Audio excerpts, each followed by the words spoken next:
Just want to let you lot know that if you're watching this clip on the Fozcast YouTube channel, the full episode is now available to watch exclusively on Spotify, and it's free. Come on.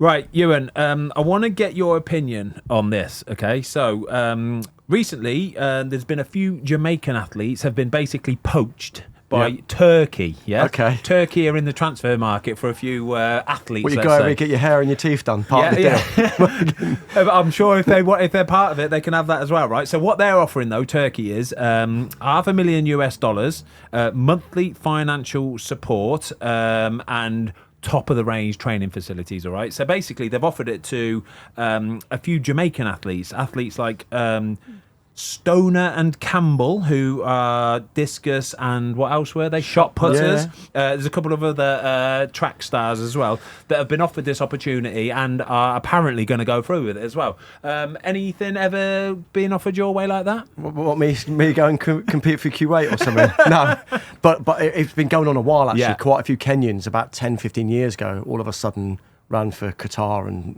moved over to different countries. And because you've got to say, you know, if you're in Kenya, let's say, and you live in a really humble lifestyle, and someone says to you, you're going to get $100,000 a year, your kids are going to go to private school, you're going to get a house, you can see why they do it. And also, with Jamaican athletes, they've got such strength in depth that might be Jamaican. The ones you mentioned actually are making the team, but you can quite conceivably see like a sprinter who's the 5th best in Jamaica isn't making their relay squad, but would be poached by another country like Turkey and he'd be a star. And promised a great lifestyle. Yeah. And you can kind of see why they would do that. It's tough though, because I think, especially with Jamaicans, they seem to be such a proud nation. Yeah. I mean, their support, their fan base all around the world, wherever you go, the Jamaican fans are the best, they're the loudest. So I can see some people would say that as selling out, and other people would say, why not? You know, you've got to support your family. Money? So apparently with the Jamaican athletes particularly, they're not known for looking after their athletes, with how they get reimbursed with money, with sponsorships, and even facilities apparently aren't fantastic. Even at that level, are they making enough money that after it they have to go and get a job straight away? 100% not making enough, no. Especially you mentioned events where field events, so you might have a shot putter or a discus thrower who aren't necessarily the glory boys or girls. They're not doing the blue ribbon events where everybody wants to see them line up in the 100 metres. It's not a Usain Bolt who's a global superstar. You're talking about athletes who are going under the radar on the global stage and not making enough money. So many an athlete has to get a proper job, if you like, after sport, because it's a short-lived career as well. Those athletes, I can understand why they'd go somewhere like Turkey, because the financial reward is so worth it, and they may only have 2 or 3 good years. So you can see that why they would do that. It's a tough one, but unless you are doing one of the events where the world is watching and your big sponsorship will come in, you can see why athletes struggle. And a lot of athletes, even British athletes, certainly before lottery funding came in, had to have jobs alongside training. It's mad. We would talk about this. Like I said to Ben, actually, when we were driving somewhere, I said, you must consider yourself fortunate that you were in an industry, in this sport, that was wealthy. You know, it's your particular sport. Your particular sport. So football as an industry, and the level you played at, obviously it's all about levels, but the level you played at, we sponsor a triathlete, and I think Megan's, 47th in the world? Something like that. So the top 50 in the world at your sport. And we sponsor her, and she works really hard, trains really hard. You're the 50th best football player in the world.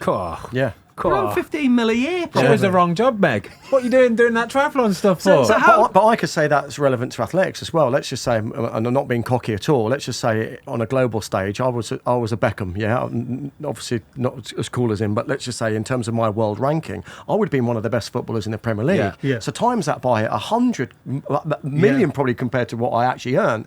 So I feel for the other sports, and you might have a rower or a swimmer or a trampolinist who would look at me and go, I wish I was an athlete. You know, it's all relative, but you came from a sport where the supply and demand is huge. Everyone loves football. Everyone wants to be a footballer. You get the big bucks, but you could argue, and I mean this with respect, I don't think anyone trains as hard as a track and field athlete in terms of how brutal it is on the body. You talk about an event like a swimmer, and yes, you've got to train really, really hard, but they don't get that many injuries, maybe rotator cuff or whatever. But athletics is one of those sports where it's very unforgiving. So if you're talking about what you think you might be worth, how much effort you put in, we're at the bottom of the food chain. Yes. So you can see why these Jamaican athletes would go to Turkey or somewhere where they're promised a better life. I had a little bit of a beef with a track athlete a few years back. I was at West Brom, right? And it was middle of pre-season for footballers. Yeah. Footballers moan. Little bit of beef. As they Yeah. go, footballers moan. They're world class at moaning, right? But pre-season, it's quite tough, in fairness. You're doing double, treble sessions or whatever, but it's a bit different because footballers, you're not just straight line running, it's cutting, you're getting bumped and bruised and saw this and that and whatever. And I put a post out saying, oh, this is hard work, this is brutal or something like that. And there was an athlete from, I think he trained at the Alex or something like that, basically put, oh, it must be a nightmare being a footballer, try being an athlete, we have to do this many hours per day. And I fired one back and said, hang on a minute. You do straight line, yeah? Everything you do is straight line, okay? Do you remember who it was? I can't remember who it was. But I was fully happy to back my corner and go, no, do you know what? Once you get in the football pitch and you start twisting and turning and cutting and someone kicks you and slide tackles you, scrapes you, I said, that empties your muscles like you would not believe. It's all relative. In retirement, when I was still quite fit, I tried to do a couple of charity football games. I was blown out my arse. It's all stop-start. It's very different. Yeah. Whereas I was just, let me run for 45 seconds and I'm cool. I get in the groove. So I think any sport, and rightly so, would argue that it's blooming tough. And it is, because if you want to reach any world-class standard in any sport, it's a big world out there. There's going to be other talented people. So I think hats off to anybody who achieves anything in whatever chosen sport, because it's tough. Sport is hard. How many athletes, how many track athletes, the big boys and the big girls, how many of them make so much money during their career that feasibly they wouldn't have to work again? Very few. Very few. Are we talking single figure here, people? Look at Team GB. Okay, I'd say- Hodge, for example, she's done some good commercial deals. Yeah. She'll be in a very, very good financial. She'll be in a good Outside position. of her, What, you mean current athletes? Who can retire? I mean, would be able to? Keely's going to probably need a few more years before she can retire. But I'd say, looking slightly back, I'd say, let's take Super Saturday, right? Jess, Mo, Greg. Mo would have made enough money from the sport to do nothing for the rest of his life. I'm good mates with Greg, he won't mind me saying. Greg won't have made enough money to do nothing for the rest of his life. Jess, I would have thought would be pretty sound. I mean, she would have invested wisely. I saw Jessica last week in Did Greece. you? Love her. Did you? Incredible. We were watching the Lionesses in the final, and a load of kids, the load of kids there, and they were coming over for pictures and stuff like that. I got up to leave, turned, Jessica Ennis was just sitting there, and I was like, you lot are getting pictures with me. That's Jessica Ennis just sat there chilling. Yeah. She was lovely as well. I just kind of went, all right, Jessica, you go. There's an example of an athlete who I admire, not just because of what she did on track, but the way she conducts herself off track as well. And also how lovely to be in a position where she called time on her career when she wanted to. She went out literally on the top. And I think very few athletes have that privilege to say, I'm going to quit, because it's our body that retires us, really. Sure. So I think Jess had an amazing career. And what I love, girl next door as well. Yeah, everything about her, brilliant. That's who the generation before and the next generation should all look at someone like Jessica Ennis Hill. And I actually don't think it's any coincidence role models have a huge part to play in sport, because women, you mentioned Keely Hodgkinson.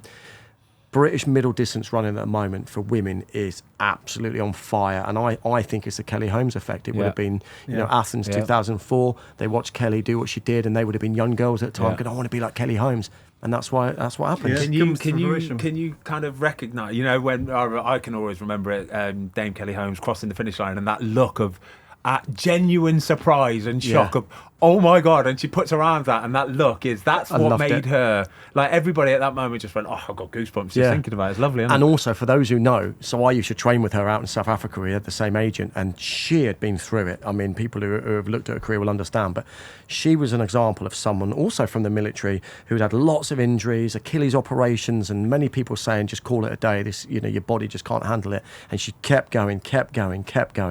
And, how old was she when she won that? I'm going to say she was 33 probably. Yeah, I don't know. she was 33, yeah. 34, wasn't she? And Maria Matola, a great rival. Everyone thought she was going to beat her. No one could beat Maria Matola.